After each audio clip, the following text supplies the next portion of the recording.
YouTube est le deuxième site le plus consulté sur internet. Et il est clair qu'avec tellement d'utilisateurs, il soit particulièrement difficile à modérer. C'est pour ça que malgré ses efforts durant ces dernières années d'avoir l'air beaucoup plus family friendly, des contenus sombres, très sombres, continuent à apparaître régulièrement sur la plateforme et causer des controverses. Allant de vidéos étranges et cachées à des chaînes YouTube tenues par de véritables criminels, laissez-moi vous plonger dans cette partie sombre du site, celle qui est peu visitée mais pourtant tellement accessible.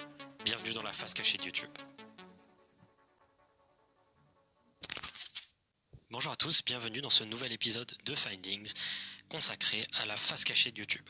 C'est la troisième fois qu'on fait ça, mais cette fois-ci, ça va être un peu différent des autres fois. D'habitude, lorsque je réalise des faces cachées de différents réseaux sociaux et sites internet, c'est en général pour raconter 5 petites histoires issues du sujet en question, mais qui, pour autant, n'ont pas de lien ou de thématique particulière.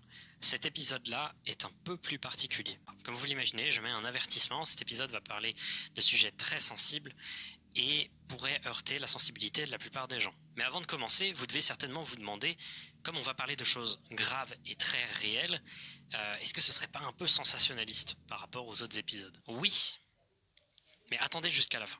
J'essaye de donner un sens toujours aux épisodes. Toi, fais pas le camp et les laisse pas là te prendre pour un camp. Il paraissait parfaitement sain, bien qu'un peu déprimé à la limite, et peut-être de temps en temps il avait des problèmes pour bien articuler, mais il avait l'air parfaitement sain. Frère, tu vois, la radio me recale. C'est me recale, moi je la recale. Je la recale. Ça n'a pas vraiment duré. Au fur et à mesure du temps, sa santé mentale s'est dégradée. On a d'abord pu le voir dans ses vidéos. Il avait de plus en plus la voix qui tremble. Eh gros, mes oreilles, on dirait on est en 2031 gros. Eh? Il adorait le feu, il adorait faire des petits feux, mais aussi des gros feux. Ça ira jusqu'à ce qu'il aille littéralement brûler une maison vacante au milieu de la campagne. Il allait également sur Google Earth après ses actes pour voir les dégâts qu'il avait causés. Il avait également une obsession maladive envers les fusillades et les tueurs en série. Il était comme beaucoup de personnes fasciné donc par la fusillade. Il aimait le feu. Il lui brûlait énormément de choses. Il adorait le feu. Ça ira jusqu'à ce qu'il aille et faire des vidéos qui ne lui rapportaient pas tant que ça.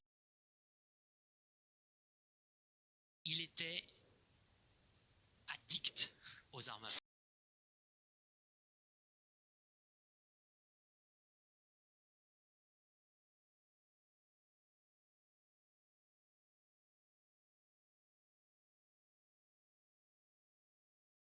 Sur sa chaîne YouTube, de pire en pire. Et on peut le voir notamment avec ses 2 dernières vidéos. L'avant-dernière vidéo est assez simple. Il y raconte, avec une voix très tremblante, qu'il décide de faire une pause. Les gars, bonjour, c'est CPE de LIK. C'était pour annoncer que là, il y aura une petite rupture de temps pour la musique par rapport à certains problèmes pénal, de justice, quoi. Et là, voilà, je vais reprendre la musique d'un petit moment. En attendant, je vais balancer des petits sons comme ça, comme ci par là. Ça va arriver lourd et merci à ceux qui soutiennent, merci à ceux qui donnent la force, ceux qui mettent les likes, les vues, les abonnés. Voilà, c'est la partie 2. C'est pour dire que reprendre où on était.